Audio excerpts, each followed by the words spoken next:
Hello student, my self Neeraj Joshi, chemistry faculty.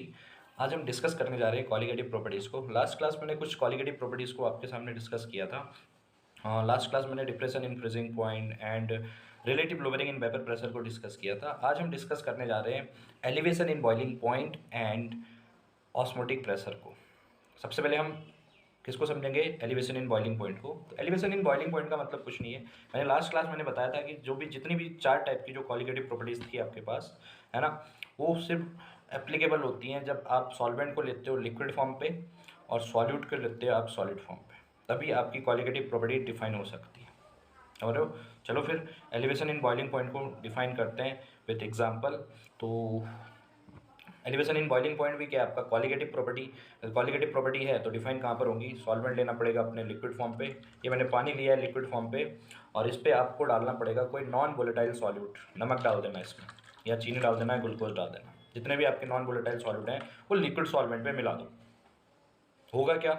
होता ये है कि एलिवेशन का मतलब होता है इंक्रीज होना।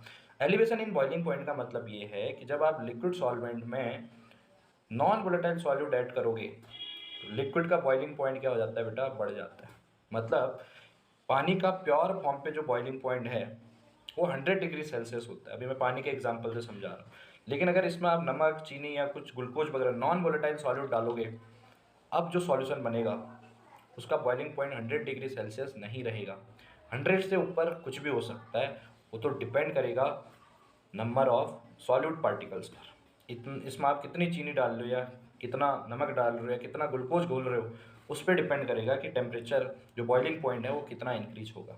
लेकिन इतना याद रखना, 100 डिग्री नहीं रहेगा, 100 से ऊपर रहेगा। वो कितना होगा depending upon the number of solute particle करेगा। समझ सकते हो? चलो बहुत बढ़िया। लेकिन फॉर्मली अगर मैं फॉर्मूले के फॉर्म में इसको रिप्रेजेंट करूँ तो प्योर फॉर्म में जो सॉल्वेंट होता है उसका जो बॉइलिंग पॉइंट होता है उसका TB0 होता है। क्या होता है? TB0। ये पानी है, प्योर सॉल्वेंट है, इसका जो प्योर फॉर्म में बॉइलिंग पॉइंट है पानी के केस में बताऊं तो TB0 की वैल्यू कितनी है? 100 डिग्री सेल्सियस। समझ रहे हो? लेकिन अगर आप इसमें नॉन वोलेटाइल सॉल्यूट ऐड करते हो सॉलिड फॉर्म पे, है ना, तो क्या बनेगा? सॉल्यूशन का भी तो कुछ अपना अपना बॉइलिंग पॉइंट होगा। तो सॉल्यूशन का जो बॉइलिंग पॉइंट होता है बेटा वो रिप्रेजेंट किया जाता है TB से। घर में टीवी जो देखते हो वाली नहीं, TB, बी फॉर बॉय, ठीक है। तो प्योर फॉर्म में सॉल्वेंट जो था उसका बॉइलिंग पॉइंट होता है TB0, और जो सॉल्यूशन बनता है आपका इसमें नॉन वोलेटाइल सॉल्यूट ऐड करने के बाद उसका बॉइलिंग पॉइंट को रिप्रेजेंट किया जाता है बेटा किससे? TB से। लेकिन बॉइलिंग पॉइंट में नॉन वोलेटाइल सॉल्यूट ऐड करने के बाद कितना डिफरेंस आया, मतलब कितना बॉइलिंग पॉइंट बढ़ रहा है, वो कैसे कैलकुलेट करेंगे? तो उसे हम बोलते हैं चेंज इन बॉइलिंग पॉइंट। तो चेंज इन बॉइलिंग पॉइंट मतलब पहले कितना था? 100 डिग्री सेल्सियस, जिसमें नॉन वोलेटाइल सॉल्यूट ऐड किया, कुछ बड़ा होगा ना, कितना बड़ा उसको निकालना है। तो कैसे निकालते हैं? डेल्टा TB इक्वल टू हो जाता है आपका क्या? TB minus TB0। Delta TB होता है TB minus TB0। Delta TB का मतलब होता है change in boiling point. Delta TB का मतलब होता है change in boiling point. TB0 तो पता ही है, प्योर फॉर्म में सॉल्वेंट का बॉइलिंग पॉइंट। TB क्या था? सॉल्यूशन का बॉइलिंग पॉइंट। तो मैंने यहाँ पर TB में से TB0 को ही क्यों माइनस किया? TB0 से TB भी तो माइनस हो सकता था। मैंने यहाँ पर TB0 में से TB को क्यों माइनस नहीं किया? यहाँ पर TB माइनस TB0 क्यों किया मैंने? समझ रहे हो? बताओ। क्योंकि जानते हैं कि सॉल्यूशन का जो बॉइलिंग पॉइंट होता है वो ज़्यादा होता है, मतलब TB ज़्यादा होता है कंपेयर टू TB0। इसीलिए आप जानते हैं कि मैथमेटिकली हायर वैल्यू में से क्या करते हैं आप? लोअर वैल्यू को तो माइनस करते हो। तो इसीलिए हमने TB सॉल्यूशन के बॉइलिंग पॉइंट में से आपका प्योर सॉल्वेंट TB0 को ही क्या किया है? माइनस किया है। समझ रहे हो बेटा? जो डेल्टा TB होता है ना, मतलब चेंज इन जो बॉइलिंग पॉइंट है वो डायरेक्टली प्रोपोर्शनल होता है मोलरिटी के। किसके?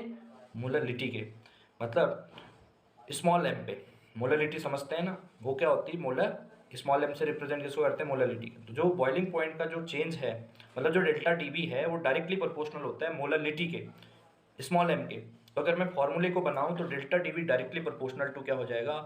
Small M. जैसे ही आप प्रोपोर्शनलिटी के साइन को हटाते हैं एक कांस्टेंट कूद जाता है वहाँ पर। उस कांस्टेंट का नाम है KB।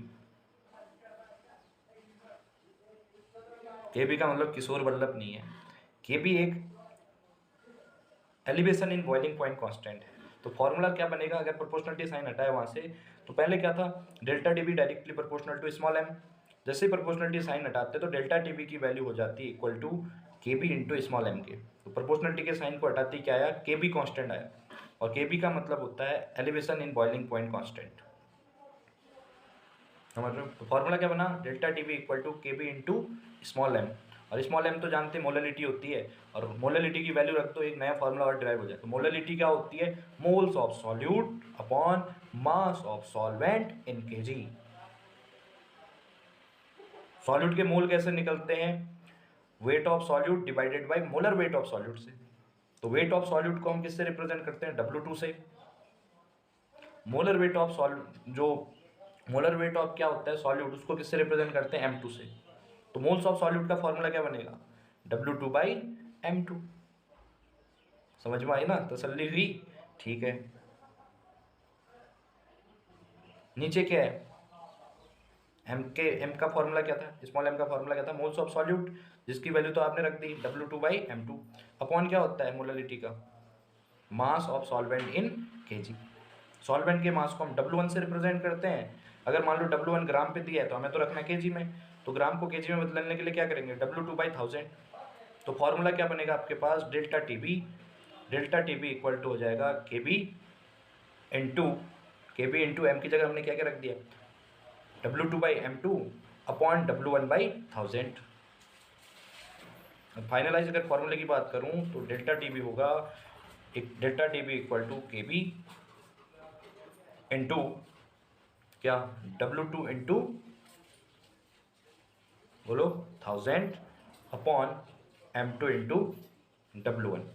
ये आपका एलिवेशन इन बॉइलिंग पॉइंट का फॉर्मूला निकल के आ गया। इस फॉर्मूले से रिलेटेड कुछ भी क्वेश्चन आ सकता है, सॉल्यूट का मास पूछ सकता है आपसे, है ना, कितना एलिवेशन इन बॉइलिंग पॉइंट हो रहा है वो पूछ सकता है, मोलर मास ऑफ सॉल्यूट पूछ सकता है।